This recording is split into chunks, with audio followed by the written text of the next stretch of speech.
Hi all, அனைவருக்கும் வணக்கம். So நிறைய பேர் நோட்ஸ் எப்படி எடுக்கிறது அப்படின்னு சொல்லி கேட்டிருந்தீங்க. நோட்ஸ் எடுக்கிறது ரொம்ப பெரிய விஷயம்லாம் இல்லைங்க.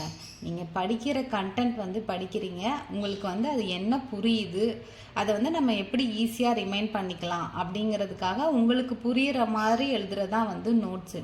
ஸோ ஒவ்வொருத்தவங்களும் ஒவ்வொரு மாதிரி நோட்ஸ் எழுதுவாங்க. அதனால் உங்களுக்கு எப்படி புரியுமோ நீங்கள் திரும்ப அந்த நோட்டை திருப்பி பார்த்தா ஓகே இதுக்காக இது எழுதியிருக்கோம் அப்படின்னு உங்களுக்கு தெரியணும். ஸோ அதுக்காக தான் உங்கள் கையால் நீங்களே எடுக்கிறதுக்கு பேர் தான் நோட்ஸு. அதனால தான் நான் ஒவ்வொரு யூனிட்டுக்குமே ஒரு நோட்டு போட்டு தயவு செஞ்சு ஒரு நோட்ஸ் எடுங்கன்னு நான் சொல்கிறேன். நோட்ஸ் எடுத்தால் மட்டும்தான் இது என்ன சப்ஜெக்டு, என்ன லெசன், இந்த லெசனில் இந்த பாயிண்ட் எங்கே பார்த்தோம் அப்படிங்கிறது உங்களுக்கு ஞாபகம் வரும். சரி, இப்போ நம்ம நோட்ஸ் எப்படி எடுக்கிறதுன்னு நான் சாம்பிளாக சொல்கிறேன். இந்த வீடியோ பாருங்கள். இதே மெத்தடில் நீங்களும் நோட்ஸ் எடுத்து பாருங்கள். உங்களுக்கு படிக்கிறதுக்கு ஈஸியாக இருக்கும். சரி, இப்போ நாம் 10th சோசியல் புக்கில் இருக்கக்கூடிய இந்த ஆங்கிலேய ஆட்சிக்கு எதிராக தமிழகத்தில் நிகழ்ந்த தொடக்க கால கிளர்ச்சிகள் பார்க்கலாம். இப்போ ஃபஸ்ட்டு என்ன பண்ணுங்கள், ஒரு லெசன் எடுத்தோடனே ஃபஸ்ட்டு இந்த லெசனில் என்ன சொல்லியிருக்காங்க அப்படின்னு சொல்லி பாருங்கள். ஃபஸ்ட்டு இந்த இன்ட்ரொடக்ஷன் சொல்லி பார்த்தீங்கன்னா, பிரெஞ்சு படைகளையும் அதோடு தோழமை கொண்டிருந்த இந்திய ஆட்சியாளர்களை 3 கர்நாடக போர்களில் தோற்கடித்திருந்த கிழக்கிந்திய கம்பெனி தனது அதிகாரத்தையும் செல்வாக்கையும் விரிவாக்கி ஒருங்கிணைக்க தொடங்கியது. ஸோ ஃபஸ்ட்டு இன்ட்ரொடக்ஷன் சொல்லிட்டு பாருங்கள், இதை படித்து பாருங்கள். இதில் என்னென்ன சொல்லியிருக்காங்கன்னா, பூலித்தேவரை பற்றி சொல்லியிருப்பாங்க, வேலு நாச்சியார், வீரபாண்டிய கட்டபொம்மன், மருது சகோதரர்கள், தீரன் சின்னமலை. ஸோ இவங்கெல்லாம் தான் ஆங்கிலேயரை தமிழகத்தில் எதிர்க்க ஆரம்பித்தவங்க. ஸோ அவங்கள பற்றி ஒவ்வொருத்தவங்களை பற்றியும் கொடுத்துருப்பாங்க. ஸோ அதனால் ஃபஸ்ட்டு யார், பாளையக்காரர்கள்னால் என்ன அப்படின்னு சொல்லிட்டு அடுத்து சொல்கிறாங்க. பாளையங்களும் பாளையக்காரர்களும். ஸோ பாளையம்னா என்ன, பாளையம் என்ற சொல் ஒரு பகுதியையோ ஒரு இராணுவ முகாமையோ அல்லது ஒரு சிற்றரசையோ குறிப்பதாகும். ஸோ இப்போ நீங்கள் இந்த பேரா ஃபுல்லாக ஃபஸ்ட்டு வாசிங்க. வாசித்த உடனே நமக்கு என்ன தெரியும் அப்படின்னா, ஓகே இதெல்லாம் இம்பார்ட்டன்ட் பாயிண்ட்ஸ்னு உங்களுக்கு என்ன தோணுதோ அதை எழுதுங்க. இப்போ ஃபஸ்ட்டு நமக்கு பாளையம்னா என்னன்னு சொல்லிட்டு தெரியணும். ஸோ ஃபஸ்ட்டு பாளையம்னா என்ன, இது ஒரு பகுதி,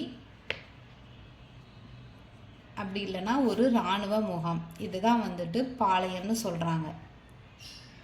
ஸோ அவ்வளோதான். ஒரு பாளையம்னா ஒரு பகுதி அல்லது ஒரு இராணுவ முகாம். இதான் ஒரு பாளையம். நீங்கள் அப்படியே அந்த பேராகவே எழுதக்கூடாது. ஜஸ்ட்டு ஒரு லைன், ஒரே ஒரு சிங்கிள் வேர்டாக இருக்கலாம், இல்லைன்னா ஒரு லைனாக இருக்கலாம், அவ்வளோதான். பாளையக்காரர்கள் இவர்களை ஆங்கிலேயர்கள் போலிக்கார் என்று குறிப்பிட்டனன்னு சொல்லியிருக்காங்க. ஸோ இந்த போலிக்காருங்கிறது எனக்கு முக்கியமாக தெரியுது. அதனால் நான் என்ன பண்ணுறேன் அப்படின்னா, ஆங்கிலேயர்கள்னு போடுறேன். போட்டுட்டு இவங்க இதை எப்படி சொல்கிறாங்களாம், போலிக்கார்னு சொல்கிறாங்களாம்.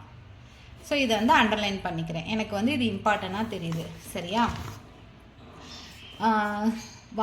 ஸோ ஃபஸ்ட்டு இங்கே பாருங்கள், வாரங்கலை சார்ந்த பிரதாபருத்ரனின் ஆட்சி காலத்தில் காக்கத்திய அரசில் இப்பாளையக்காரர் முறை நடைமுறைப்படுத்தப்பட்டது. ஸோ ஃபஸ்ட்டு பாளையக்காரருங்கிற முறையை எங்கே இன்ட்ரடியூஸ் பண்ணியிருக்காங்க, வாரங்கல்லை சார்ந்த பிரதாபருத்ரன் ஆட்சி காலத்தில் காக்கத்திய அரசு. ஸோ ஃபஸ்ட்டு இதை நீங்கள் எப்படி எழுதலாம் அப்படின்னா, ஸோ அந்த அரசு என்ன அப்படின்னா காக்கத்திய அரசு. இந்த காக்கத்திய அரசு எங்கே இருக்குது, வாரங்கல்ல இருக்குது. வாரங்கல். ஸோ இதை ஆண்ட மன்னன் பேர் என்ன, பிரதாபருத்ரன்.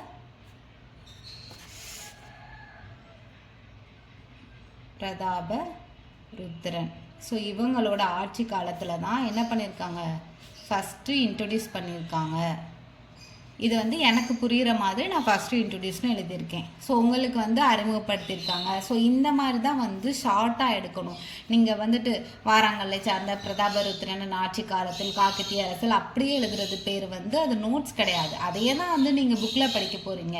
இந்த மாதிரி இப்போ காக்கத்திய அரசு எங்கே இருக்குது, வாரங்கல்ல இருக்குது. அதை யார் ஆட்சி செய்கிறா, பிரதாபருத்ரன். ஸோ இங்கே தான் ஃபஸ்ட்டு என்ன இன்ட்ரடியூஸ் பண்ணுறாங்க, இந்த பாளையக்காரர் முறையை என்ன பண்ணுறாங்க, இன்ட்ரடியூஸ் பண்ணுறாங்க. இங்கே கூட நீங்கள் பாளையக்கார முறை அப்படின்னு போட்டுக்கோங்க. ஸோ ஃபஸ்ட்டு இங்கே தான் இன்ட்ரடியூஸ் பண்ணியிருக்காங்க அப்படின்னு சொல்லிட்டு சொல்லுங்கள். ஸோ அது அங்கே இன்ட்ரடியூஸ் பண்ணாங்க. ஸோ தமிழகத்தில் எப்போ கொண்டு வந்தாங்க, மதுரை நாயக்கராக 1529 பதவியேற்ற விஸ்வநாத நாயக்கர் அவதம் அமைச்சரான அரியநாதனின் உதவியோடு தமிழகத்தில் இம்முறையை அறிமுகப்படுத்தினர். ஸோ இதை எப்படி எழுதலாம், தமிழகம்னு போட்டுக்கோங்க. தமிழகத்தில் யார் கொண்டு வந்தா? மதுரையை ஆண்ட விஸ்வநாத நாயக்கர். விஸ்வநாத நாயக்கர். இவரோட அமைச்சர் யாரு? அரியநாதர். இவர் யாரு? அமைச்சர்னு போட்டுக்கோங்க. ஸோ இவங்களோட உதவியோட தான் வந்து தமிழகத்தில் எப்போ கொண்டு வந்திருக்காங்க? 1529 கொண்டு வந்திருக்காங்க. ஸோ இந்த இயர் வந்து ரொம்ப முக்கியம். ஸோ அதனால் நான் என்ன பண்ணிட்டேன், இம்பார்ட்டன்ட் சிம்பிள் நம்ம எப்போயுமே ஸ்கூல்லேருந்து யூஸ் பண்ணுவோம்ல, இதை போட்டுட்டேன். உங்களுக்கு வந்து இல்லை இது வந்து ஒவ்வொரு நீங்கள் வந்து கலர் கலராகவும் யூஸ் பண்ணலாம், அது வந்து உங்களோட இது தான். ஸோ இப்போ நான் உங்களுக்கு எழுதி காட்டுறதுக்காக எல்லாமே பிளாக்லேயே யூஸ் பண்ணிட்டேன். ஸோ இப்போ வந்து அடுத்து பாருங்கள், பரம்பரையாக 72 பாளையக்காரர்கள் இருந்திருக்க கூடுமா? ஸோ எத்தனை பாளையக்காரர்கள் வந்துட்டு இருந்திருக்காங்கன்னா 72 பாளையக்காரர்கள், இல்லைனா 72 பாளையம். 72 பாளையம் இருந்தால் தான் 72 பாளையக்காரர்கள் வந்துட்டு இருந்திருப்பாங்க. ஸோ அவ்வளோதான். இப்போ இவ்வளோ பெரிய பேராவை வந்துட்டு நம்ம 4 லைனில் வந்துட்டு எழுதிட்டோம். ஸோ இப்படி தான், இதை தான் வந்துட்டு என்ன சொல்லணும்னா நோட் மேக்கிங்னு சொல்கிறோம். சரி, இப்போ அடுத்து பாருங்கள், பாளையக்காரர்கள் என்ன பண்ணுவாங்க? வரி வசூலிப்பாங்க, நிலப்பகுதியை நிர்வகிப்பாங்க, அந்த வழக்கை விசாரிப்பாங்க, சட்டம் ஒழுங்கை வந்துட்டு பாதுகாப்பாங்க. ஸோ அவங்களோட காவல் காக்கும் கடமையை வந்துட்டு என்ன சொல்கிறாங்கன்னா படிக்காவல் இல்லைன்னா அரசு காவல்னு சொல்கிறாங்க. ஸோ இங்கே எழுதுங்க, படிக்காவல் அரசு காவல் அப்படின்னு வந்துட்டு சொல்கிறாங்க.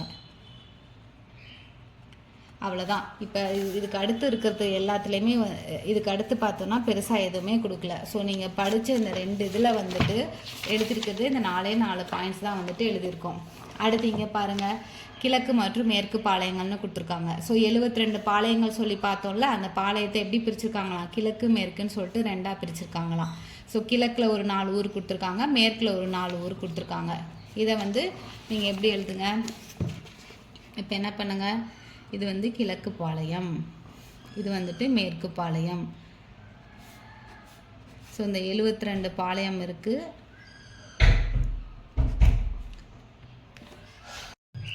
ஸோ கிழக்கு பாளையங்களில் வந்து என்னென்ன கொடுத்துருக்காங்க, அந்த ஊர் பேர், இந்த ஊர் பேர் வந்துட்டு ரொம்ப முக்கியம், சரியா? ஏன்னா கிழக்கு பாளையம் எது, மேற்கு பாளையம் எதுன்னு சொல்லிட்டு நம்ம வந்துட்டு கேட்கலாம். எட்டயபுரம், பாஞ்சாலங்குறிச்சி.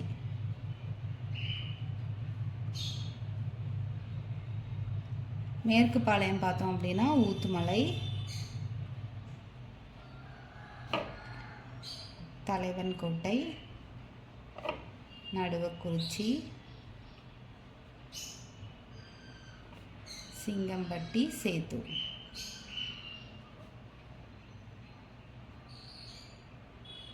நீங்கள் வந்து இதை கமாவாக எழுதணும்னு நினைக்காதீங்க. என்னடா இவ்வளோ பேஜ் வருதுன்னு நினைக்காதீங்க. நீங்கள் வந்து இப்படி கொஞ்சம் தள்ளி ஒவ்வொரு லைன் பை லைனாக எழுதும்போது உங்களுக்கு படிக்கிறதுக்கும் வந்துட்டு எப்படி இருக்கும் அப்படின்னா ஈஸியாக இருக்கும்.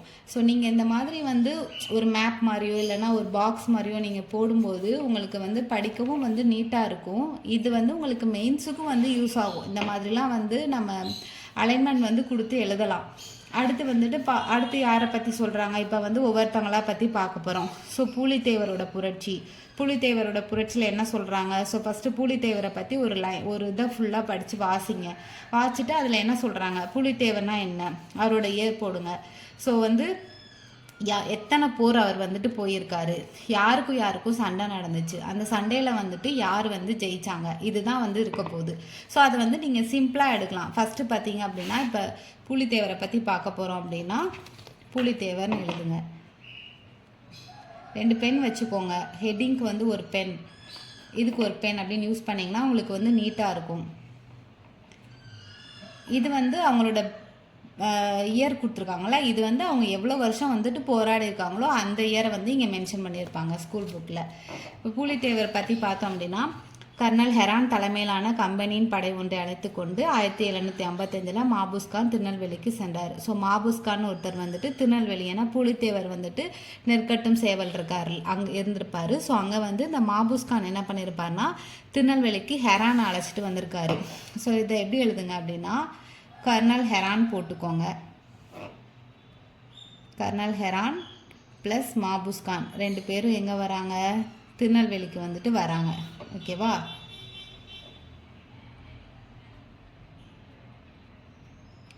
அவ்வளோதான். இந்த மாதிரி நீங்கள் 2 பேர் வராங்க, எத்தனை படையோடு வராங்க, எந்த ஊர், அதை நீங்கள் போட்டிங்கனாலே வந்துட்டு உங்களுக்கு புரிஞ்சிடும். நீங்கள் வந்துட்டு ஹெரான் தலைமையிலான படையை அடைத்து கொண்டு இப்படி இப்படி வந்தாங்க அப்படின்னு நீங்கள் எழுதுனீங்க அப்படின்னா அது உங்களுக்கு டைம் வேஸ்ட்டு, புரிகிறதும் வந்து கஷ்டமாக இருக்கும். இப்போ நீங்கள் இங்கே நோட் பண்ணிவிட்டு இப்படி நீங்கள் எழுதுனீங்க அப்படின்னா உங்களுக்கு வந்து ஈஸியாக இருக்கும். ஸோ இது வந்து நான் வந்து எடுத்த நோட்ஸு. இப்போ உங்ககிட்ட என்ன சொன்னேனோ அதே தான் வந்து நானும் வந்து எழுதியிருப்பேன். ஸோ பிரதாபருத்ரன் வாரங்கள், காக்கத்திய பேரரசு இப்படி தான் இன்ட்ரடியூஸ் பண்ணாங்க. கிழக்கு பாளையம்னா என்ன, மேற்கு பாளையம்னா என்ன, ஸோ அவங்களோட பணிகள் என்ன, வரி வசூலிக்கிறது, பாளையத்தை நிர்வாகம் செய்கிறது தான். ஸோ இப்போ புலித்தேவர் வந்துட்டு எப்படி வந்தார், யார் யாருக்கும் வந்துட்டு சண்டை நடந்தது, ஸோ புலித்தேவரோட யாரெல்லாம் வந்துட்டு கூட்டணியாக இருந்தாங்க, ஸோ இவங்கெல்லாம் வந்துட்டு கூட்டணி, பிரிட்டிஷோட யாரெல்லாம் கூட்டணியாக இருந்தாங்க, எந்த பேரோடையும் கூட்டணியாக இல்லாதவங்க வந்துட்டு இங்கே இந்த மாதிரி பாக்ஸ் போட்டு வச்சுட்டா நமக்கு வந்துட்டு ஈஸியாக இருக்கும். அடுத்து பார்த்தோம் அப்படின்னா ஸோ ஃபஸ்ட்டு என்ன போர் நடந்தது, களக்காடு போர் நடந்தது, பிரிட்டிஷ்க்கும் புலித்தேவருக்கும். அதில் வந்துட்டு புலித்தேவர்கிட்ட 2000 பேர் இருந்தாங்க, பிரிட்டிஷ்ட 1500 பேர் தான் இருந்தாங்க. பிரிட்டிஷ்க்கு யார் தலைமையாக, மாபூஸ் கான். இங்கே வெற்றி யார், புலித்தேவர் தான். அவ்வளோதான். இந்த ஒரு பாயிண்ட்டை படித்தாலே நமக்கு புரிஞ்சிடும் களக்காடு போரில் புலித்தேவர் தான் ஜெயிச்சிட்டாரு அப்படின்னு சொல்லிட்டு. அடுத்து யார் வந்தா, யூசுப் கான் வந்தாங்க. 1760 வந்துட்டு அவர் ஆயுதங்களை கைப்பற்றினார், இந்த பகுதிகளெல்லாம் கைப்பற்றினார். அதுக்கப்புறம் வந்துட்டு புலித்தேவர் 1767 கேப்டன் கேம்பல் அப்படிங்கிறவர் வந்துட்டு கைப்பற்றிட்டாரு. புலித்தேவர் அதோட வந்துட்டு தலைமறைவாயிட்டாரு. ஒண்டி வீரன்கிறது புலித்தேவரோட தளபதி. அவ்வளோதாங்க. 2-3 பக்கம் இருக்கிறத வந்துட்டு இந்த ஒரே நோட்ஸில் வந்துட்டு என்னாச்சு, எடுத்து முடிச்சாச்சு. அவ்வளோதான். அடுத்து பார்த்தோம்னா வேலுநாச்சியாரோட இயர் என்ன, அவங்க அப்பா அம்மா பேர் என்ன, அவங்களுக்கு என்னெல்லாம் தெரியுங்கிறத ஒரு பாயிண்ட்டு. காளையார் கோயிலில் என்ன நடந்தது, அவங்க ஹஸ்பண்டை வந்துட்டு பாஞ்சோர் அவர் வந்துட்டு அவங்க ஹஸ்பண்டான முத்து அடுகனாரை வந்துட்டு தோற்கடிச்சிருப்பாங்க. அதுக்கப்புறம் அவங்களுக்கு வந்துட்டு திண்டுக்கல்ல அடைக்கலம் கொடுத்துருப்பாங்க. யார், கோபால் நாயக்கர் வந்துட்டு கொடுத்துருப்பாரு. அவங்க வந்துட்டு யார்கிட்ட உதவி கேட்டிருப்பாங்க, ஹைதர் அலிகிட்ட வந்துட்டு உதவி கேட்டிருப்பாங்க. என்னெல்லாம் கொடுத்துருப்பாங்க, காலாட்படை, குதிரைப்படை வந்துட்டு கொடுத்துருப்பாங்க. அவ்வளோதாங்க. வேலுநாச்சியார் நீங்கள் எடுத்துக்கிட்டிங்க அப்படின்னா இவ்வளோதான் நோட்ஸு. இதுலேயே உங்களுக்கு எல்லா பாயிண்ட்ஸுமே வந்துட்டு வந்துருச்சு. இதையும் மீறி வந்து அவங்களால எந்த கொஷினுமே வந்துட்டு கேட்க முடியாது. ஏன்னா எல்லா பாயிண்ட்டையுமே வந்துட்டு சிம்பிளாக ஷார்ட் அண்ட் ஸ்வீட்டாக வந்துட்டு எடுத்தாச்சு. ஸோ வந்து நீங்கள் நோட்ஸ் எடுக்கிறது வந்து இப்படி தான் எடுக்கணும். நீங்கள் படித்து உங்களுக்கு என்ன புரியுதோ, இப்போ நான் வந்து நான் எடுத்த நோட்ஸு எனக்கு இதுங்கிறது புரியுது, அதனால நான் உங்கள்கிட்ட கடகடன்னு சொல்கிறேன். ஸோ நீங்கள் எடுக்கிற நோட்ஸ் வந்து உங்களுக்கு புரிஞ்சால் போதும். ஸோ அதுக்கேற்ற மாதிரி நோட்ஸ் எடுங்க. இன்னொருத்தவங்களோட நோட்ஸ் வந்து அவங்க எப்படி எழுதியிருக்காங்கன்னு உங்களுக்கு புரியாது. இப்போ மேபி நான் இதெல்லாம் எக்ஸ்பிளைன் பண்ணுறனால வந்துட்டு உங்களுக்கு புரியலாம், ஆனால் நீங்களாக பார்க்கும்போது புரியுமாங்கிறது எனக்கு தெரியலை. ஸோ அதனால் உங்களுக்கான நோட்ஸை வந்துட்டு நீங்கள் ரெடி பண்ணுங்கள். ஒரு நோட்ஸ் எடுத்து பார்த்தாலே வந்துட்டு இவ்வளோ பேஜ் அப்படின்னு யோசிக்காதீங்க. ஆனால் ஒரு 10 பக்கம் இருக்கிற ஒரு புக்கில் உள்ள ஒரு லெசனை வந்து நீங்கள் ஒரு 3 பக்கம் 4 பக்கத்துலேயே வந்துட்டு நோட்ஸ் எடுத்து முடிச்சிடலாம். நீங்கள் நோட்ஸ் எடுத்துட்டீங்கன்னா திரும்ப நீங்கள் அந்த புக்கை போய் பார்க்கணும்னு அவசியம் இல்லை. சரி, இந்த யூனிட் நம்ம படிக்க போகிறோமா, சரி ஓகே, பாளையக்காரரை படித்தாச்சு, புலித்தேவரை படித்தாச்சு, சரி ஓகே, வேலுநாச்சியார் வந்துட்டு இவ்வளோதான். அடுத்து வந்துட்டு வீரபாண்டிய கட்டபொம்மன் வந்துட்டார், ஸோ அவரை பார்ப்போம், அவருக்கு யாரெல்லாம் கூட்டணி இருந்தாங்க. ஸோ அவ்வளோதான். வீரபாண்டிய கட்டபொம்மன் முடிச்சதுக்கப்புறம் மருது சகோதரர்கள் வந்துடுவாங்க, கர்நாடக உடன்படிக்கை, அதுக்கப்புறம் தீரன் சின்னமலை, அதுக்கப்புறம் வேலூர் புரட்சி போயாச்சு. அவ்வளோதாங்க. இந்த ஒரு யூனிட்டே பாருங்கள், ஒரு 2 பக்கத்தில் 3 பக்கத்தில் வந்து முடிச்சிட்டேன். ஸோ இது வந்து ஒரு சாம்பிள் எப்படி எடுக்கலாம் அப்படின்னு நான் வந்துட்டு உங்களுக்கு சொல்லியிருக்கேன். இந்த மெத்தட் வந்துட்டு உங்களுக்கு பிடிச்சது அப்படின்னா நீங்களும் இதே மாதிரி வந்து எடுத்து பாருங்கள். இந்த மாதிரி நோட் மேக்கிங்கில் வந்துட்டு வேறு ஏதாவது டவுட் இருந்தால் வந்து கண்டிப்பாக கேளுங்க. வேறு எந்த டவுட்ஸ் இருந்தாலும் வந்துட்டு கீழே கமெண்ட் பண்ணுங்கள். அவ்வளோதான். நோட்ஸ் எடுக்கிறது வந்துட்டு இவ்வளோதான். இதுக்கு பெருசாலாம் ஒன்றும் இல்லை. பட் நீங்கள் வந்து பொறுமை வந்து ரொம்ப முக்கியம். எழுதணுமா அப்படின்னு வந்துட்டு யோசிக்காதீங்க. எழுதுறது வந்து உங்களுக்கு வந்து இப்போ இல்லாட்டினாலும் எக்ஸாம் ஹாலில் வந்து கண்டிப்பாக வந்துட்டு கை கொடுக்கும். இது வந்து உங்களுக்கு இப்போ தெரியாது. நீங்கள் வந்து 1 வீக் தான் படிக்க டைம் இருக்குது ரிவிஷனுக்கு. அப்படிங்கும்போது நீங்கள் புக்கில் உள்ள எல்லா பாயிண்ட்டையும் வாசிக்கலாம், உங்களுக்கு டைமே இருக்காது. கடகடன்னு நம்ம ரிவிஷனுக்கு நோட் எடுக்கிறோம், திருப்பி பார்க்குறோம், அவ்வளோதான். 1 ஹவரில் வந்து ஒரு யூனிட்டை முடிச்சுட்டு போயிட்டே இருக்கலாம். ஸோ நீங்கள் நோட்ஸ் எடுக்கணும்னு தயங்காதீங்க. எல்லாருமே வந்துட்டு நோட்ஸ் எடுங்க, நல்லா படிங்க. தேங்க்யூ.